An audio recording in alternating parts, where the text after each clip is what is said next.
რამდენიმე საათიან მიმართვაში სალომე ზურაბიშვილმა დეტალურად ისაუბრა ილია მეორის ღვაწლთან დაკავშირებით და ამავდროულად აღნიშნა, რომ ახლა არის ის დრო, როდესაც ერი უნდა გაერთიანდეს. მეხუთე პრეზიდენტი ფიქრობს, რომ ახლა, როდესაც ქვეყანა გლოვობს საქართველოს კათოლიკოს პატრიარქს, მნიშვნელოვანია, რომ ყველა პრეზიდენტი დადგეს ერთმანეთის გვერდით. ვიცით, რომ მიხეილ სააკაშვილმა თავად გამოთქვა სურვილი, რომ მას მისცემოდა შესაძლებლობა პატრიარქს გამომშვიდობებოდა. ამავდროულად რამდენიმე საათის წინ გაავრცელა მიხეილ სააკაშვილმა ინფორმაცია იმასთან დაკავშირებით, რომ ქართულ ოცნებას ჰქონდა იმის შანსი, რომ გადაედგას სახელმწიფოებრივი ნაბიჯი და მას მისცემოდა იმის შესაძლებლობა, რომ საქართველოს პატრიარქს გამომშვიდობებოდა, თუმცა ვიცით პასუხი, რომ სააკაშვილს სავარაუდოდ არ მიეცემა ამის შესაძლებლობა და მას პატრიარქის პანაშვიდზე არ მიიყვანენ. ამავდროულად ვრცელ მიმართვაში სალომე ზურაბიშვილმა აღნიშნა ერთი მნიშვნელოვანი დეტალით. სალომე ზურაბიშვილი პირდაპირ ამბობს, რომ კათოლიკოს პატრიარქის სურვილი იქნებოდა ისიც, რომ ყველა უკანონოდ და უდანაშაულოდ დაპატიმრებული ახალგაზრდა ყოფილიყო თავისუფლებაზე. ოპოზიციონერი პოლიტიკოსები ფიქრობენ, რომ ახლა არის სწორედ ის დრო, როდესაც გაერთიანებულ ერთად სწორედ პოლიტიკოსებმა უნდა აჩვენონ საზოგადოებას დიდი ერთობა, ერი უნდა გაერთიანდეს და უნდა დაივიწყონ ყველაფერი, რაც მანამდე იყო.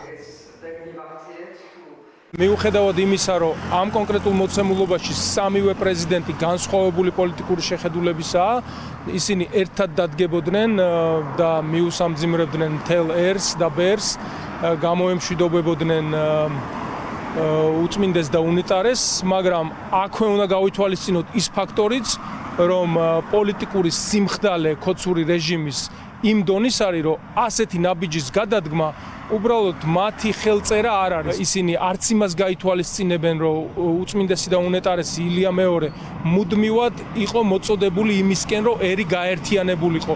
ის უთანხმოებები, რაც ქართულ საზოგადოებაში არსებობს, მინიმუმამდე ყოფილიყო დაყვანილი.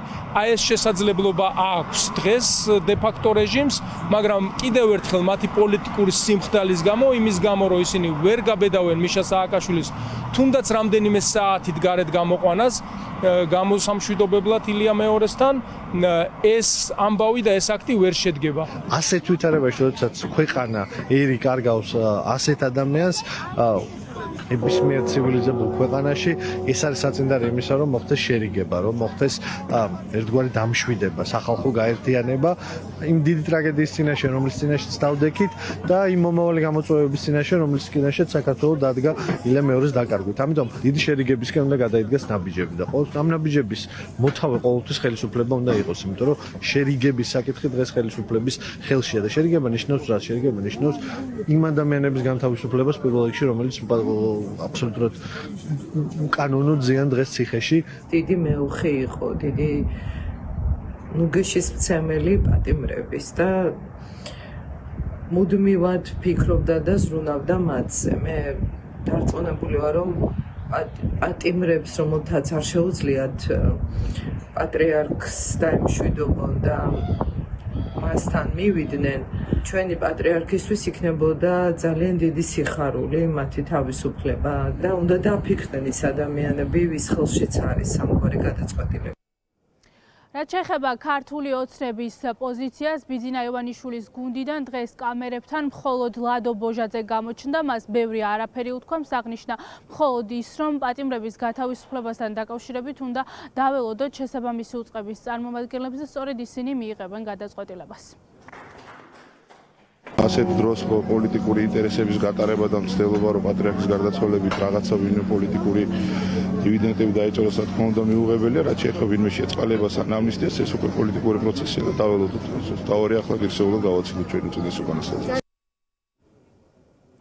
რამდენიმე საათიან ვრცელ მიმართვაში სალომე ზურაბიშვილმა დეტალურად ისაუბრა იმასთან დაკავშირებით, რომ ერი უნდა გაერთიანდეს, აღნიშნა ისიც, რომ ამ ერის გაერთიანებაში სწორედ დიდი წვლილი მიუძღვის ილია მეორეს, ამიტომ ის სალომე ზურაბიშვილი ფიქრობს, რომ შემდეგი პატრიარქიც უნდა იყოს ისეთი, ვინც ერს სიყვარულისა და გამთლიანებისკენ მოუწოდებს.